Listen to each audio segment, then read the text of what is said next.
Jumpa lagi dengan Arif. Kali ini saya akan membahas elektrostatika seri 20 dengan topik rangkaian kombinasi kapasitor.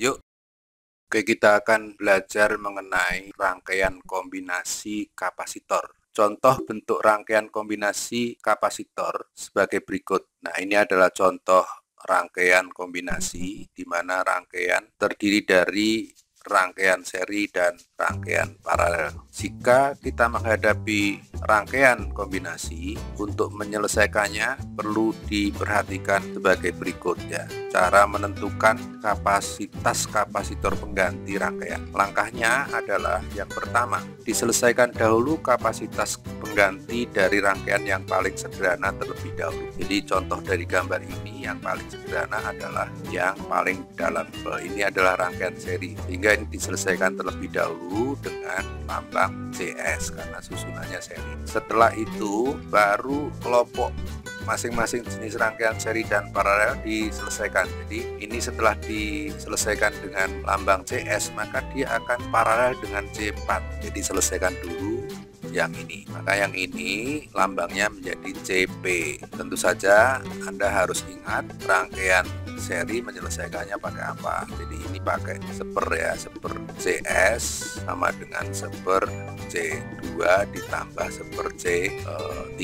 Setelah itu di rangkai paralel ini tentu kalian harus ingat juga bahwa ini rumusnya adalah CS ditambah C4. Nah, setelah itu ini namanya kan CP. CP ini akan seri dengan C1. Nah, ini menjadi CS2. Katakanlah ini tadi CS1, maka rumusnya menjadi diselesaikan dengan CS2 sama dengan seper C1 ditambah seper C. Nah, ini namanya kan CP. Berarti ini CP. Gitu contohnya. Nah, agar lebih jelas kita pelajari contoh soal. Oke, kita kerjakan contoh soalnya. Perhatikan rangkaian berikut. Diketahui C1 sama dengan 8 mikrofarad, C2 6 mikrofarad, C3 12 mikrofarad, dan C4 4 mikrofarad. Jika tegangan baterai V adalah 6 volt, tentukan A. Kapasitas rangkaian, B. Muatan yang tersimpan dalam rangkaian. Oke, itu artinya muatan total. Oke, kita kerjakan. Jadi dikumpulkan dulu, diketahui, atau di sini saja langsung ya, kita taruh bahwa C1 ini adalah 8 mikrofarad satuannya, jadi semuanya satuannya sama. Kemudian yang C2 adalah 6, C3 12, dan C4 itu 4. Kemudian ini 6 volt ya. Jadi ketahuinya lihat gambar, kemudian ditanya adalah C pengganti ya, C total. Kemudian yang B itu adalah muatan total juga. Oke, kita jawab. Yang pertama adalah menyelesaikannya tadi kan sesuai dengan petunjuk, itu selesaikan dulu rangkaian yang paling simpel ya. Ini rangkaian seri, maka ini karena seri rumusnya seper CS1 karena nanti akan ada seri lagi, maka kasih indeks 1, CS1 sama dengan seper C2 tambah seper C3. Jadi sama dengan seper 6 ditambah seper 12. Artinya di sini CS1 ini sama dengan 12 dibagi faktornya ini kali 2 ya. Jadi bagi 3 sama dengan 4 mikrofarad. Oke, lalu ini namanya CS1 paralel dengan yang C4, paralel dengan C4. Sehingga diselesaikan CP sama dengan CS1 ditambah C4.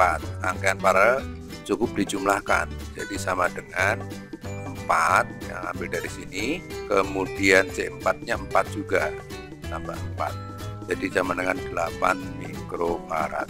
Oke, setelah itu rangkaiannya ini namanya CP ya kan, CP, sehingga rangkaiannya dengan C1 menjadi seri, sehingga seper CS2 seri yang kedua ya, itu antara C1 ditambah seper CP. Jadi ini sama dengan C1 nya ada 8, berarti seper 8 ditambah seper 8. Ini artinya CS2 sama dengan 8 bagi 2 sama dengan mikrofarad. Oke, selesai.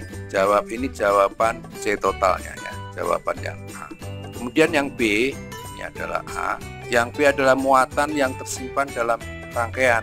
Karena diberi beda potensial 6, berarti cukup Q total itu sama dengan V kali C total ya. C totalnya adalah CS2. Jadi sama dengan 6 dikali 4 sama dengan 24 mikrocoulomb. Kalau ini kita tidak mengubah satuannya, ini kan mikrofarad, maka di sini akan ada mikro juga ya, mikrocoulomb sesuai dengan satuan muatan. Oke, sampai di sini jelas. Semoga bermanfaat.